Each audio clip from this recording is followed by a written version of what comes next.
Hoje a gente vai mergulhar no mundo de um elemento que é fascinante e cheio de contradições: o berílio.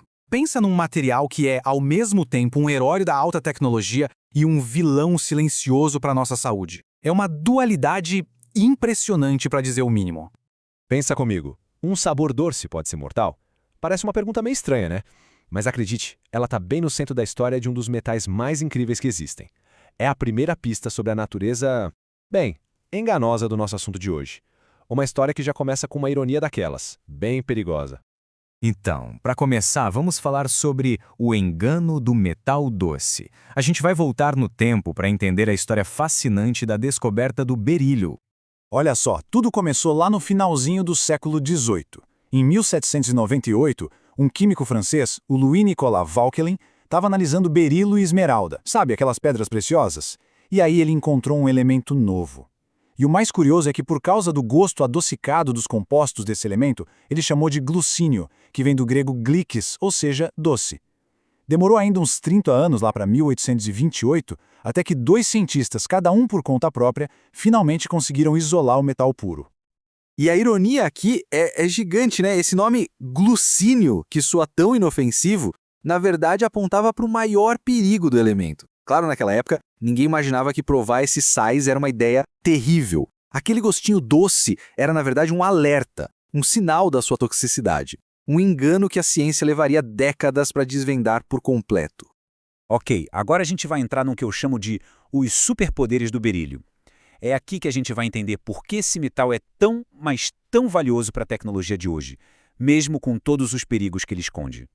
Olha só que coisa impressionante. O berílio tem uma combinação única. Pensa assim, ele é tão rígido quanto o aço. O aço, nosso padrão de força. Mas, ao mesmo tempo, ele é super leve. Tipo 1/3 mais leve que o alumínio, que a gente já acha leve pra caramba. E para completar, o ponto de fusão dele é altíssimo, quase 1.300 graus Celsius. Imagina só, a força do aço com um peso menor que o do alumínio. É uma combinação que parece, sei lá, quase mágica.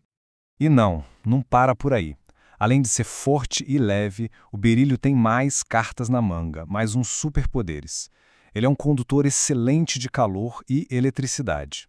Ele não é magnético, o que é fundamental para certas coisas em eletrônica. E, o mais bizarro, ele é praticamente transparente aos raios-x.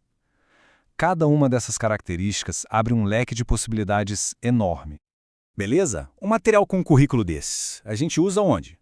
Bom, é isso que vamos ver agora, em aplicações de alta tecnologia. Vamos ver como esses superpoderes todos viram coisa prática no mundo real.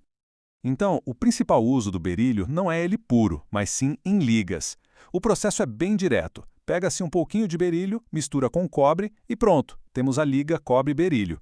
E essa liga é fantástica, porque ela pega o melhor dos dois mundos, fica super resistente, condutiva e, o mais importante, não solta faísca.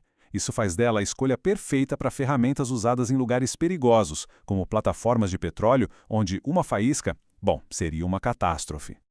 Mas, óbvio, o uso do berílio vai muito, muito além de ferramentas. Por causa de tudo isso que ele tem de único, ele está literalmente na linha de frente da tecnologia, desempenhando papéis, assim, cruciais na exploração espacial e na área de defesa. Aqui a gente vê exatamente onde ele brilha. No setor aeroespacial, a leveza e a rigidez são perfeitas para construir satélites, mísseis e até os espelhos de telescópios espaciais. Na área nuclear, ele funciona como uma espécie de espelho para nêutrons, ajudando a controlar as reações nos reatores. E lembra que é transparente aos raios-x, pois é. Por isso, ele é usado para fazer as janelinhas dos equipamentos médicos e de segurança por onde a radiação passa. Pois é. Até agora, o berílio parece o material dos sonhos, né? Um milagre da engenharia. Mas, como o nome dessa sessão já entrega, existe o lado sombrio e tóxico.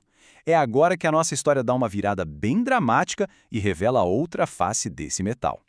Porque, por trás de toda essa leveza, se esconde um peso mortal. E esse perigo tem nome: beriliose. E não é uma alergiazinha não. É uma doença pulmonar crônica e sem cura. Ela acontece quando alguém inala a poeira ou a fumaça do berílio. O sistema imunológico da pessoa reage de um jeito exagerado e começa a atacar os próprios pulmões, criando cicatrizes. O resultado? A pessoa vai perdendo aos poucos a capacidade de respirar. É terrível. E a coisa fica pior. A Agência Internacional de Pesquisa sobre o Câncer, que é a maior autoridade no assunto, classifica o berílio no grupo 1. Sabe o que isso significa? É a categoria mais alta de risco.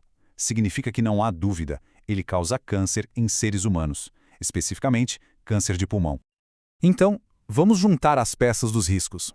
Primeiro, o berílio não serve para absolutamente nada no nosso corpo. É um elemento estranho.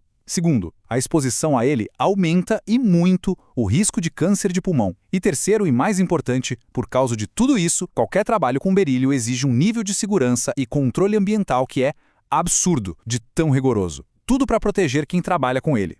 Tudo isso nos traz a nossa conclusão, que é basicamente sobre esse material de extremos. É o momento de colocar lado a lado a promessa e o perigo que definem o que é o berílio. E aqui a gente fecha a história. De um lado, a promessa, leve, rígido, estável, um material fundamental para a tecnologia mais avançada que a gente tem. Do outro lado, o perigo, tóxico, causador de uma doença pulmonar sem cura e, para completar, um cancerígeno comprovado. É a dualidade levada ao extremo, não é? E a história do berílio meio que nos obriga a fazer uma pergunta que vai muito além da química. Progresso tecnológico? A que custo?